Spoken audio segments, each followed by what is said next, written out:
it's not just about having good people, really. No one man can achieve anything great. So you need people to achieve anything that's great. For every great dream to come to pass, you need a great team.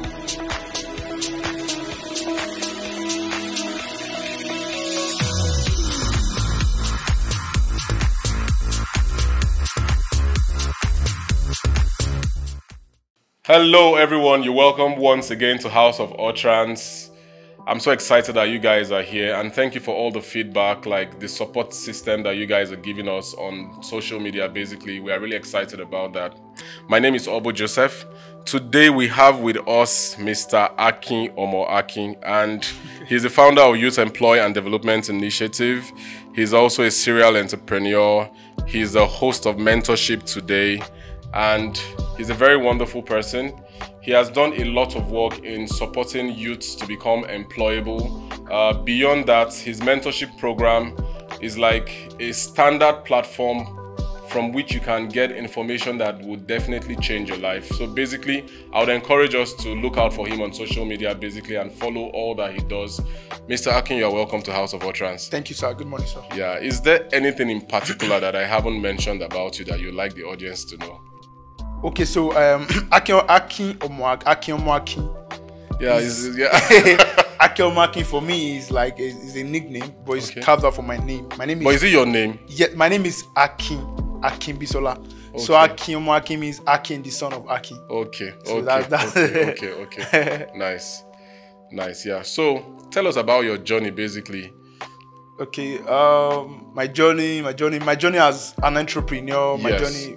Youth employer and all that. Okay, so for me, I started entrepreneurship when I was in primary 5. Like really? Yes, I started doing business when I was. Then we were playing football and scattering things. I was in primary 5 when I started doing business, and it started from me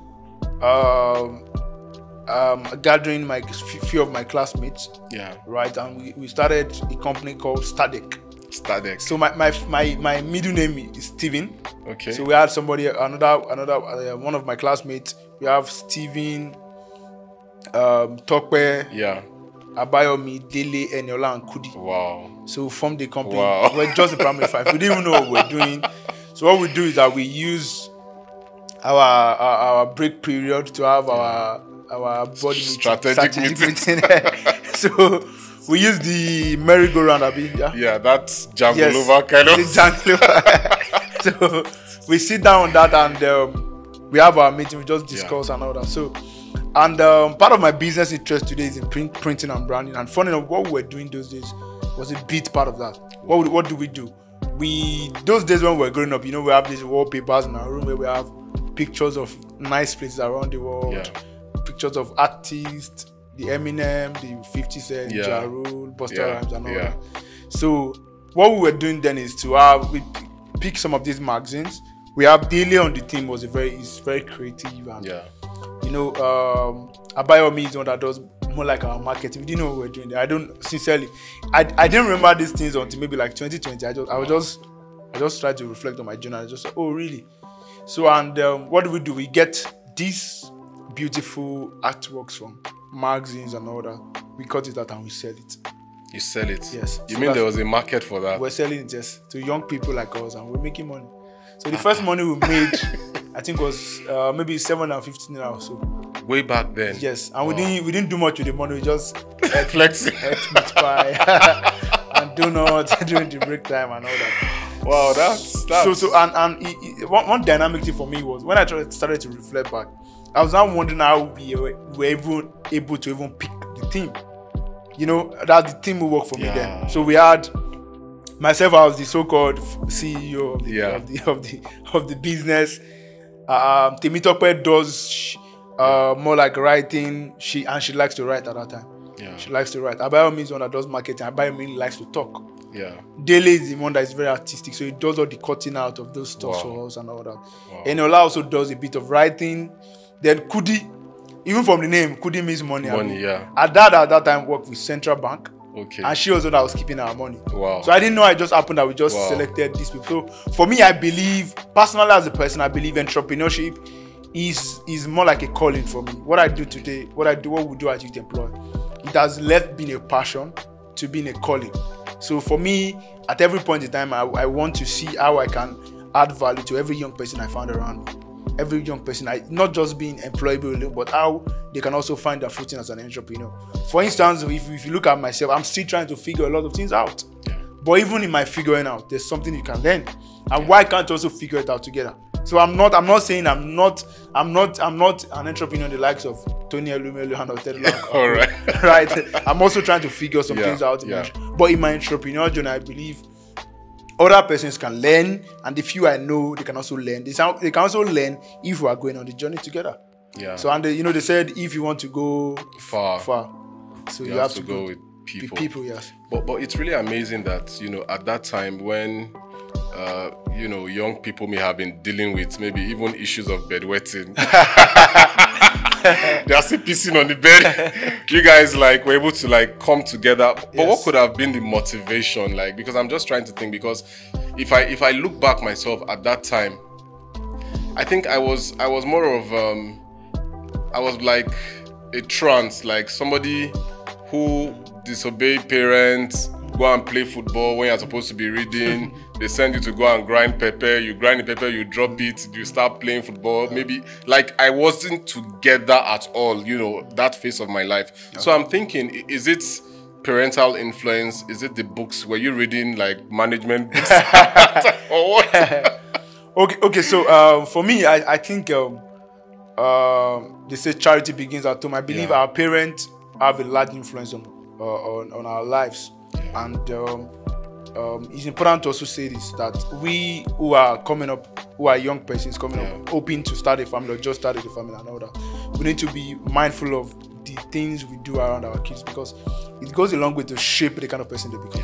So I want to believe my parents were muscle entrepreneurs, so I can say maybe that's part of it, but that will not be all of it. I cannot dictate. I cannot remove the fact that there's something about God around that. I sincerely, I just told you about picking the team. I was not an HR expert, So how were able to pick somebody whose dad worked with CBN as the one holding our money, and among all of that, I think our parents are the ones that are doing very well, very, very well at that point, right? So how we're able to do that, keeping money somewhere that we know it was not going to steal our money. Even if the money missed, you will replace it. That kind of thing. I'm just saying, joking. So, but I want to believe that for me is more like a calling. So I believe that there's something about me that is about entrepreneurship. And so let's even talk about entrepreneurship a bit. I want to ask, what is entrepreneurship?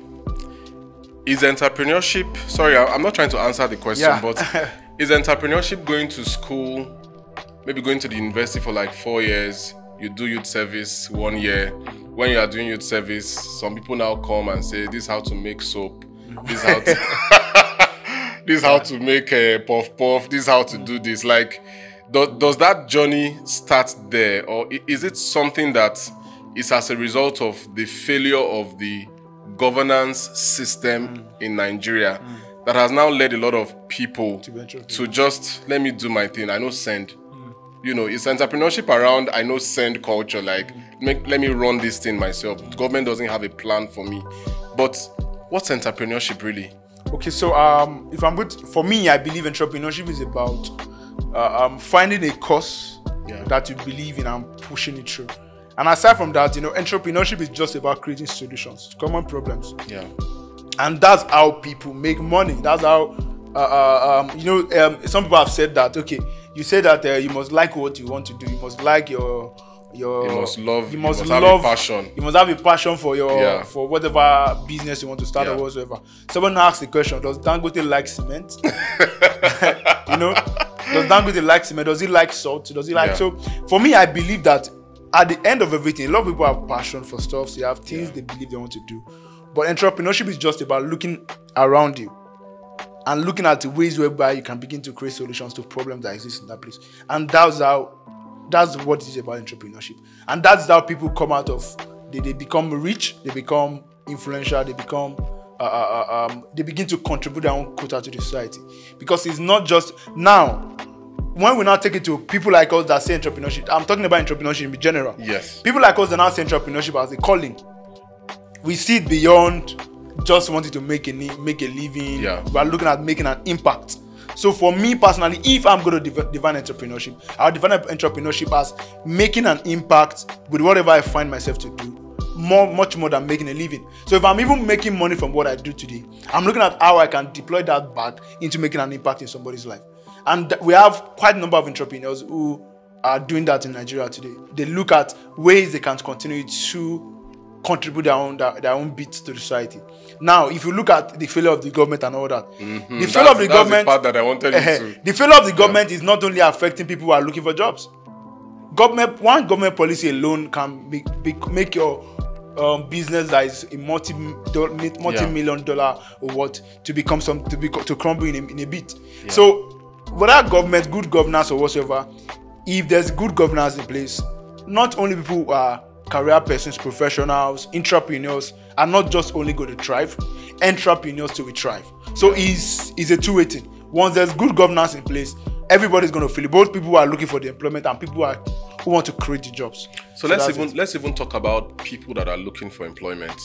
You know, before we started, we had a brief conversation, but I'm going to tweak that conversation in a way that it's a bit balanced. You know, you find a lot of people these days, young people, graduates, maybe just recent graduates. Like I've had cause to meet a couple, and I'm not necessarily impressed, because you would expect that somebody who has gone through the four walls of a university, you know, would have come to that point in their lives where they are like, okay, I am value driven.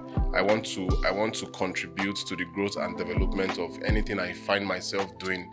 But much of the time, you know, you meet people who are not necessarily employable. Like you can't count on them to do certain basic things. What would you say is responsible for that, really? Okay, so it's quite a challenge, and we need to begin to address this challenge as soon as possible. I say this: people say there are no jobs, there are no employment rate. In as much as we have our unemployment rate, what it is today, right? We have a lot of young persons who are not employable. I'm not saying that if that you can be doing well in a skill, but when it comes to you to now submit to authority, to work in a place, to contribute your own quota, to adding value to that place, then that's where the problem is. So you can be a skillful graphic designer, you know how to do your designs. When you're working in your own space, you can. But when it comes to now working in a particular in a system, or working for a person, or working in a structured organization, in a structured, that's what I'm looking for. In a structured organization is mostly a problem, because we're in a generation where people believe that people overvalue themselves sometimes.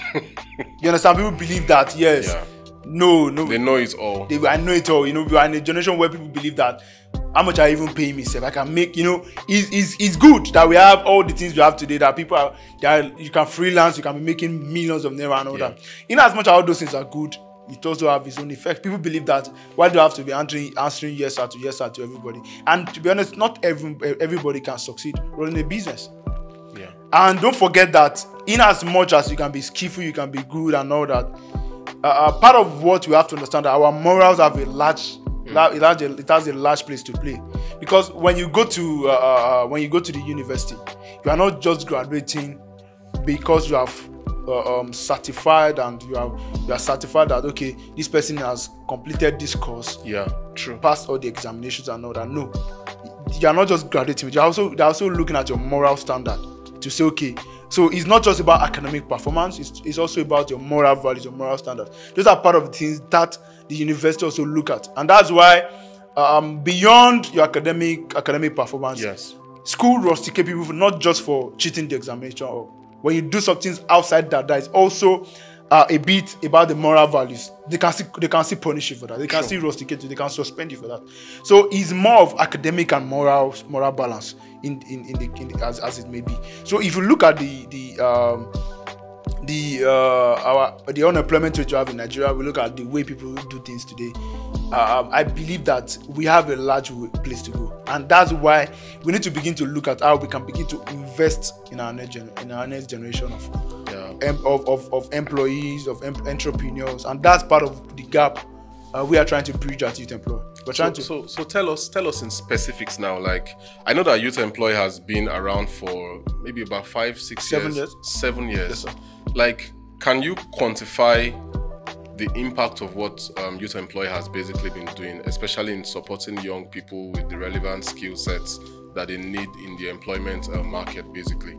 Okay, so Youth Employ started, and we started as an organization focused on raising young entrepreneurs. Then that was in 2016, and I was talking with a mentor, and we just look at it and say, okay, if I just focus on entrepreneurs, it's not everybody that will start businesses. Not everybody. People are going to work in an organization, and the organization want to see what these spaces are going to bring on board. So we now said, okay, let's look at this closely again. We now begin to look at the word intrapreneurs, and that's where we now begin to look at people who are professionals, people who are career persons, and all that. So, and when we started with started in the University of Abuja then. Oh wow! Starting to look at how we can begin to train young persons, people are undergraduates especially, on the skills they need to have to make them to be competitive in the job market. Okay. And for those who want to pursue entrepreneurship, what are the skills that they need to be able to thrive and to be able to succeed as entrepreneurs? And we over the years, I think we have reached close to 7,000 young people trained. Yes. Wow. Yes, we have reached close to 7,000 young people, and like, do you get money to do all that? No. So okay, like, so you bootstrap all of this. Everything. Things. So that's where I said something earlier. I said, so for some of us, it's more of impact than making a living. So for me, I have my business that I run. I try to. The money I even make for my business, just like I was having a conversation with you earlier, right? The money I make for my business, I still deploy it back into this. Okay, so people say, okay, there are the grants to be applied for and all that, but how many grants do you apply for? How many grants do you get? So we are trusting God for those support to come. We are trusting God for the grant to come. But before they come, you cannot put your life on it. You cannot suspend a call of God over your life, and you're not looking for grant all everywhere. So we need to keep running. We need to keep moving, and that's it. Okay, then let's delve a little bit into like vices that affect young people. Yeah. I, for one, when I meet young people, I try to be as real as possible with them. I'm not saying I'm not a young person, but I cannot necessarily consider myself. Yeah, yeah. So I talk to some persons, and I'm like, things that maybe our parents would have said, oh, this is fraudulent. Like, people just want to be on the fast lane. Yeah. They want to make it big. They want to make it quick. They want to make it fast. How can we reduce this whole penchant for materialism amongst young people? People just feel like, by 25 I should have had a Mercedes Benz or something, not necessarily thinking of how they can get those things done or the structure that is required to be able to meet up with that. Would you say that that's a problem basically amongst young people? The truth is that is a big problem, and that is why a lot of our young people are looking for every opportunity to be able to get it quick, right? Get rich quick, and hammer fast. I want to blow, and if you blow without growing, it would. I used to tell people this. I said it's like a balloon kind of success. When you blow a balloon, it's big, but after some while it will deflate. Yeah. So because if you blow and you don't grow, life has a way of bringing you back to your normal level. Because yes, there's no way around. So there are things that you need to know. There are values that you need to imbibe. I'm not saying it's not wrong for a young person to succeed. No, that's not what I'm saying. Yeah. You can succeed early, but make sure that what takes other people, God give people speed. We believe that. Yeah. But maybe what takes people 20, 30 years, you achieve it in 5 years. That means there's something that there are some discipline you have put in place to true. get to have achieved that. We're not talking about cutting corners, bribing your way through, sleeping around, having the sugar mummies, and and doing rituals and all that. No, that's not what we're talking about. We're talking about discipline. So, if you look at the society we have today, the society has a large of the blame, have a large portion of this blame, because we are in a society where people don't want to ask, how do you get the result? Yeah. They celebrate the result more than the process. And when we were growing up, it's more about the process. I remember when, if you come home with your report sheet those days, your parents will check the percentage. Okay, 80 over 100. English, 75. They will now go to check your CA and your exam that led you to getting that 75. But now, people don't just look about that again. They just go to the percent. Oh, 82%. My son is a very brilliant boy. So, but those days, and those are the things that have changed. This illustration I just gave, no matter how stupid it looks and no matter how little it looks, it shows that those days when we were growing up, process was really important.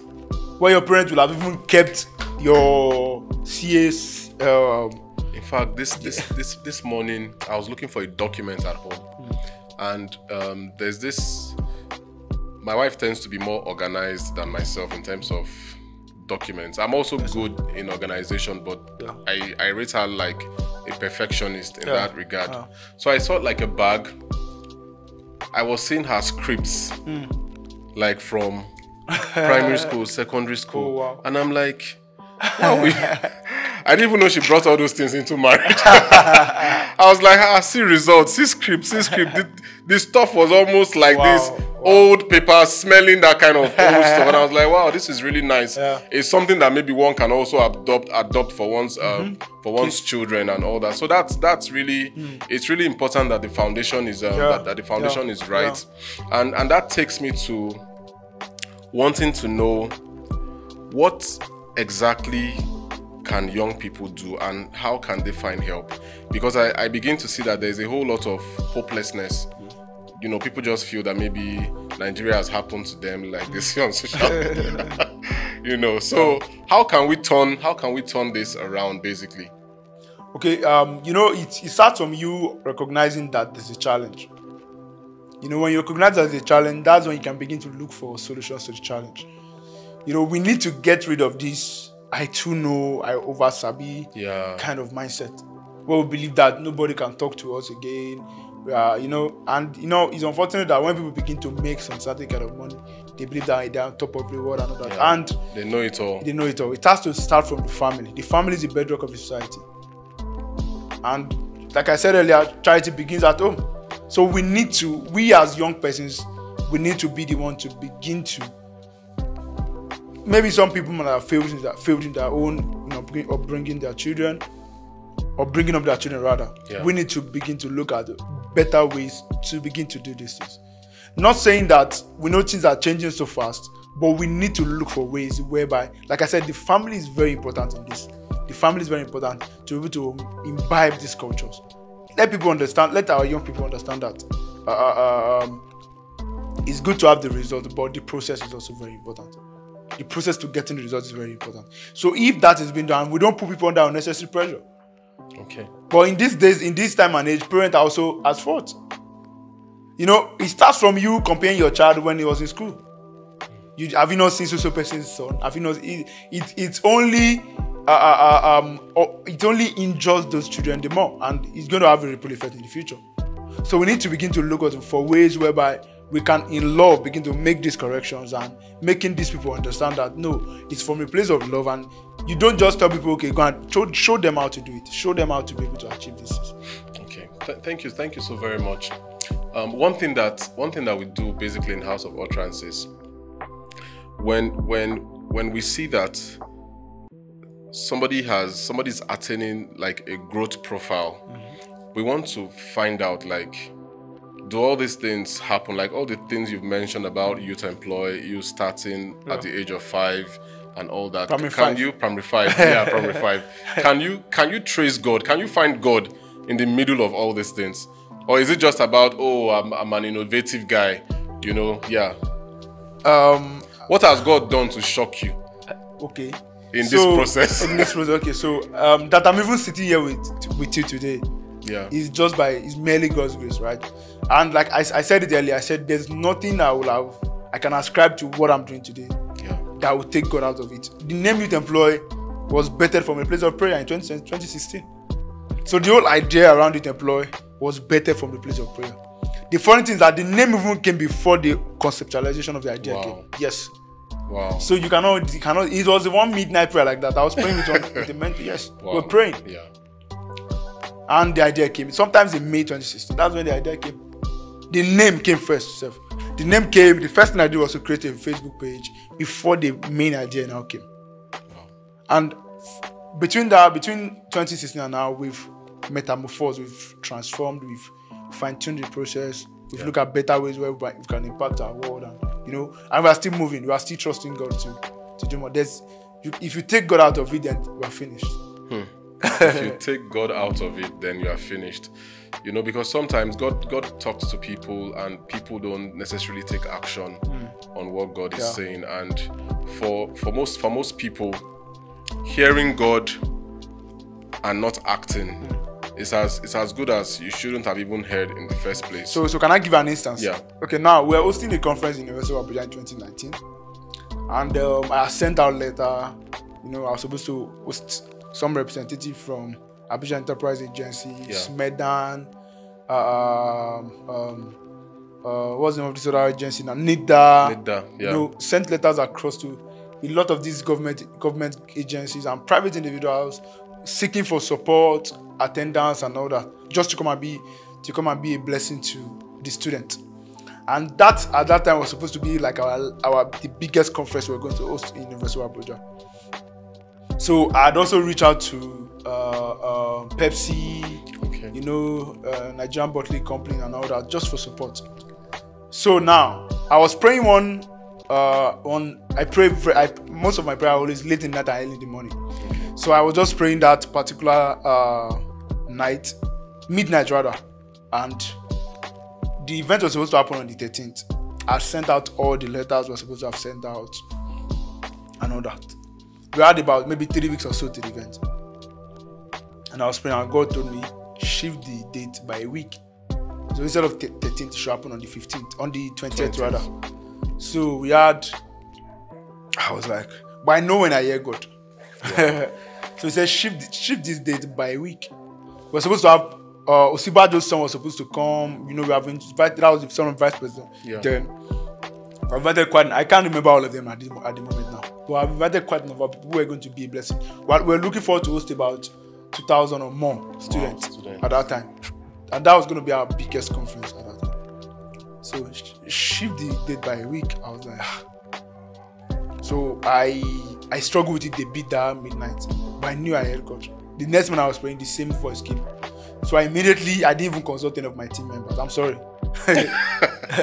I just told the guy working on the graphics immediately to change the date before I even reach out to any guests.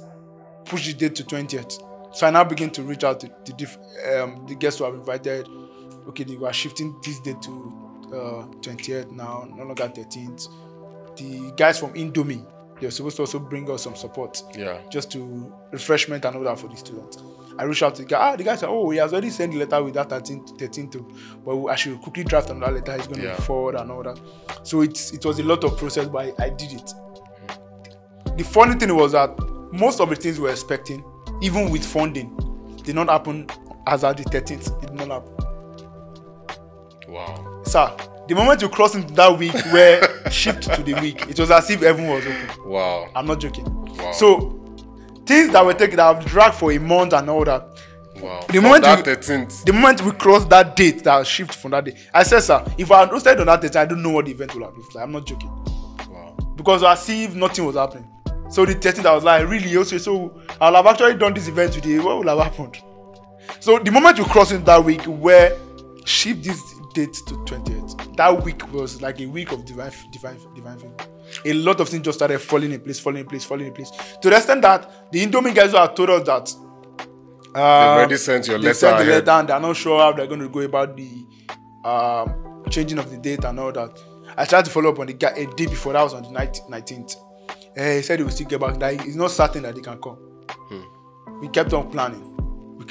And that one, we had the conference on the 20th, the 21st. We were supposed to have a skill acquisition training, just for the student. Where they started set up for the place a day before. That was on the Thursday. Started set up. And while we're doing this, I just prayed and all that. The next one, I just came there to see what was happening in the hall. I was there. The event was supposed to start by 1. I was just going to leave there around past 11 just to prepare and come back. Then I got a call. Hello, sir. And I've already also given everybody else. We had the team. We were working. Somebody was in charge of the welfare. Everything was in place. Somebody just called me. We're calling from the Indomie guys called. Just barely 2 hours to the event. Wow. So before I told them, okay, I was going to tell the person who was in charge of the welfare to call them because I had to leave to change and come back and all that. Then before I got back, they brought their own branding. They changed the whole face of the hall. Wow. But the refreshment they brought, we didn't finish using it for that event. Wow. I said we hosted close to over 2,000 people, including we had close to 200 volunteers for that event. 2,000 people. Yes, we had close to 2,000 volunteers for that event. Before I came back, everything was transformed. The refreshment they gave us, we couldn't finish it. We now still use it for with the school acquisition training. We had about close to 300 people for the school acquisition training. Yeah. We still used it for the school acquisition training. It was still remaining. I now told some of my guys to take it to the hostel, to the bus that they went to share in the bus system. Yes. So that is just about listening to God. If I'm going to talk about different scenarios of hearing God, was there an event that we hosted that rain was falling everywhere? We still stayed on the University of Abuja. Rain was falling everywhere in town, but not inside the University of Abuja. Even the person who was supposed to, one of the persons who was supposed to do something for us there, he came into the event drenched, but when he entered the campus, it was not raining. And this was the same event. We were praying a day before. I told one of my team members, she happens to, I think she was in her final year or something in microbiology then. So we just prayed. I said tomorrow we'll have a good weather and all that. I now said we cancel every lecture. I just said that. I said we cancel every lecture. From 1 p.m. we cancel every lecture and all that. She just smiled. She said, Hakim. She said that they have one particular practical that they started since Monday. And that practical, that Friday was going to be the last day of the practical. And they're going to start by 1. That she was even going to take permission from that she would be a bit late. And she and some of our classmates are part of people who volunteers for us. And they are going to even form a part of the event because they like to attend our event because I believe we have some value we share. So, sir, at that point in time, University of Abuja put on the gen from 9 a.m. to 6 p.m. Yeah. Sometimes 9 to 4. So it was sure that there was going to be light. And once there's light, they will be doing the practical because they needed light. It's a cultural kind of thing, microbiology. Yeah. That particular Friday, the school did not put on the gen at all. That practical was cancelled. We're about to start the event. I saw herself and her classmates, they were coming in troops to the event. That was first. Then, no lecture happened again on campus because of that, the light issue. Sir, we planned for 300 people in that event. We had close to 500. Wow. They all was jam-packed. People have to be leaving the hall for other people to be able to sit down. So once one person say, I don't tire, I don't, yeah. Somebody will go out. Do you understand, sir? People were standing at the back. People were standing. I was like, so see, like I said earlier, without God, we are nothing. Wow. Rain was falling everywhere in town, not on the campus, sir. We finished the event.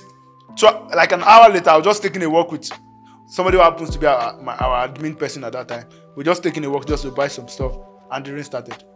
Wow. I just told her, let's just find something to do. God is faithful. You know, God, sincerely,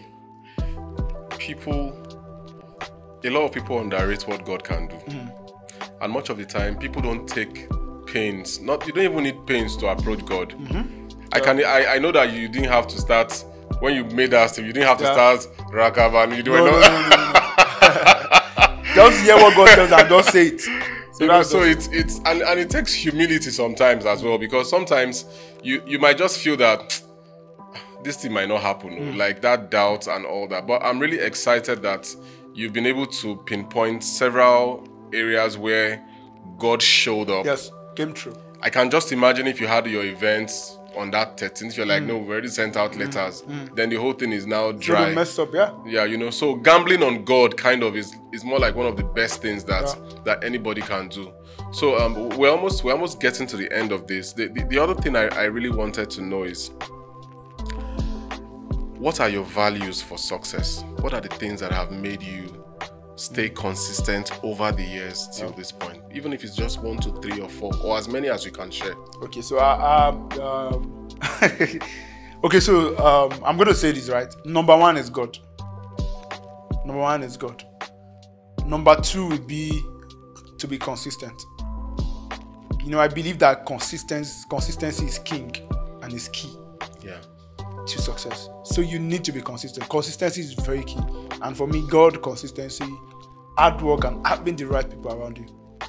I have more I would have loved to share, but that's where I'm going to stop. But you know one thing, one of the challenges that I've found is the people. The people component for anything, any idea, the people component. How do you get good people? Like, is it that you are just blessed and good people are just all around? Okay, so how do you know that somebody is not even good? How do you know? Okay, so it's not just about having good people, really. And before I say that, before I buttress on that, I'm going to say that no one man can achieve anything great. So you need people to achieve anything that is great. And for every great dream to come to pass, you need a great team. If you are going to go to the Bible, right? Jesus didn't have a perfect team.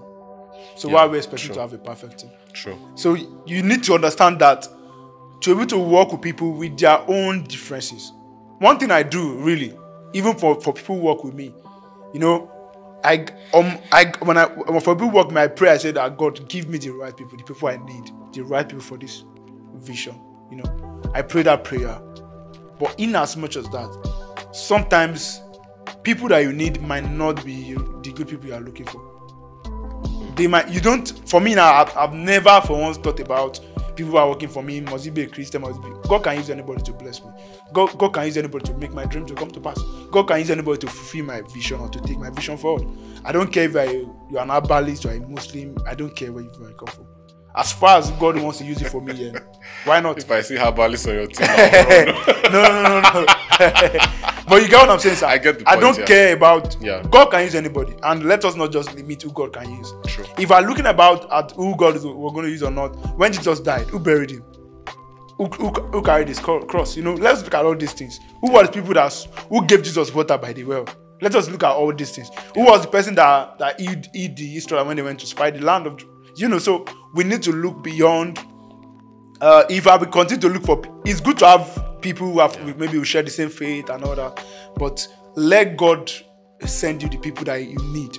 It doesn't have to always be people you are looking. Sometimes where you are looking at is not where God is looking at. So that means we must be able to embrace difference. It's very important, sir.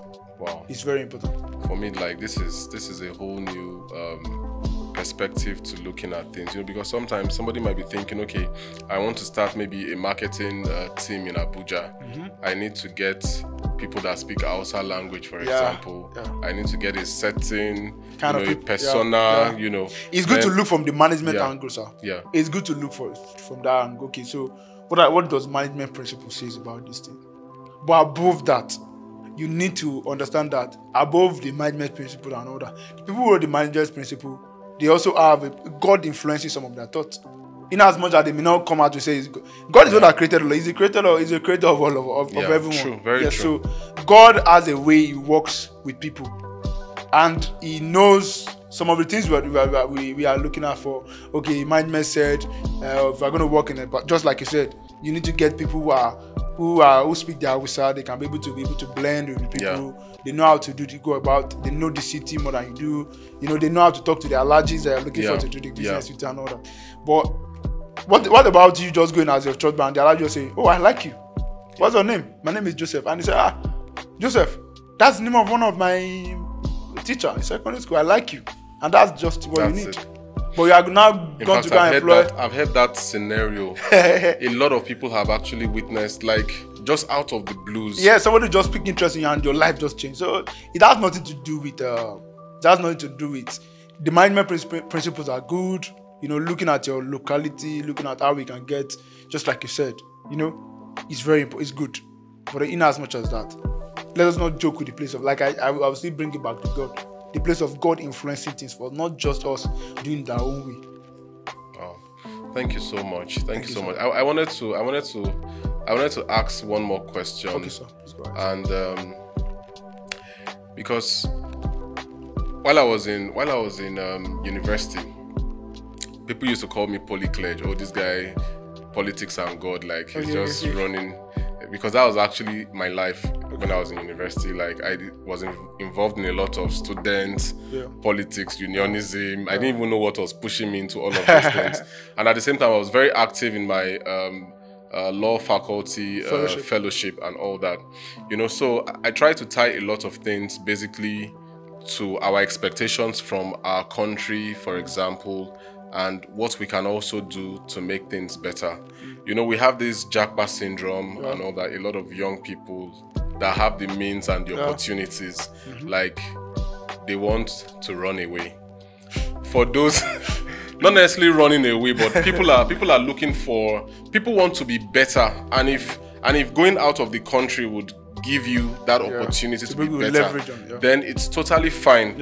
But for those persons that are like, Nigeria or I die, is there anything you can say to still encourage them, you know, in line with that particular thought process? Do you believe that, as from a youth perspective now, that Nigeria is worth fighting for?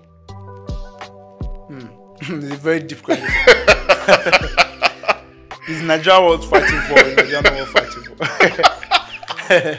So what I'm going to say is that I believe that Nigeria is going to work. Yeah. I believe strongly that Nigeria is going to work. And for Nigeria to work, it doesn't have to be 100% about our leaders. Okay.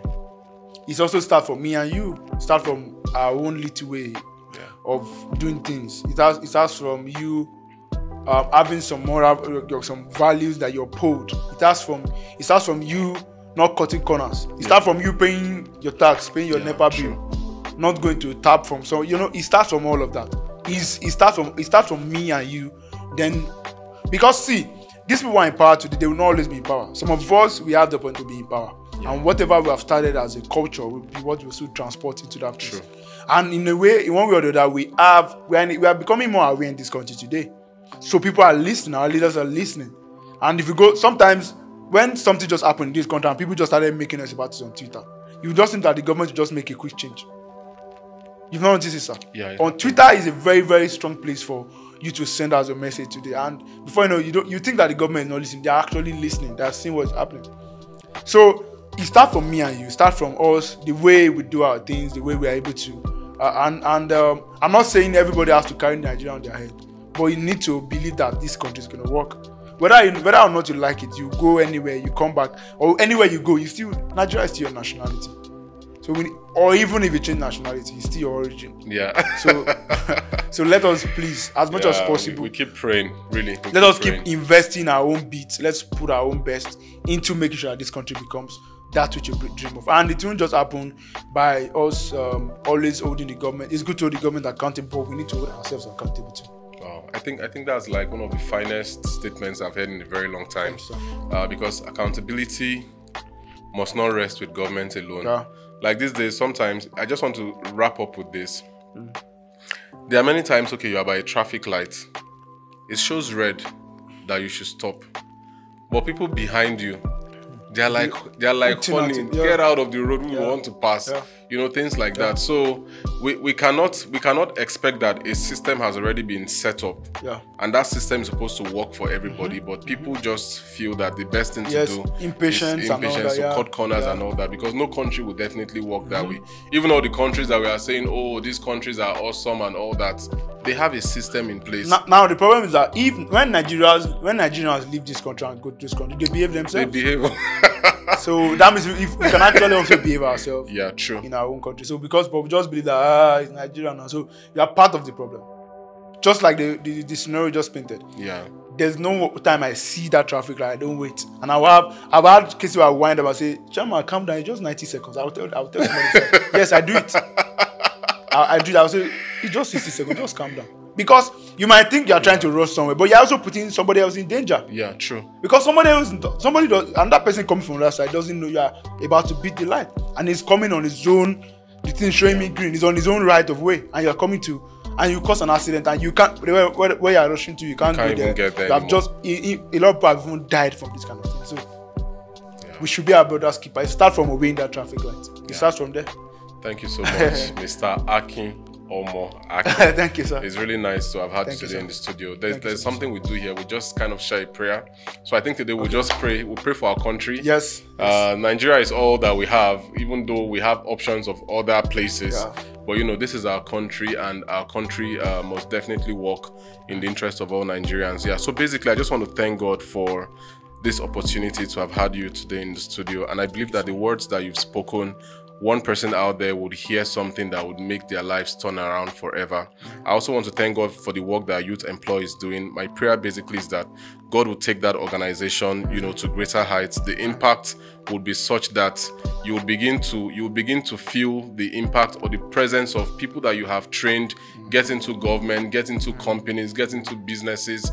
Like that whole expansion would bring glory to God at the end of the day, and you can now track the impact of the work that you are actually doing. I also pray that the right partners will begin to reach out to Youth Employ on a global scale. That's my prayer basically for you, and I trust God that all of this will begin to happen even in better and more profitable dimensions. Thank you very much. Thank you so much. Thanks for calling around. Yeah, we're very grateful. Thank you, sir. I had a great time. Thank you. All right, cheers. Yeah.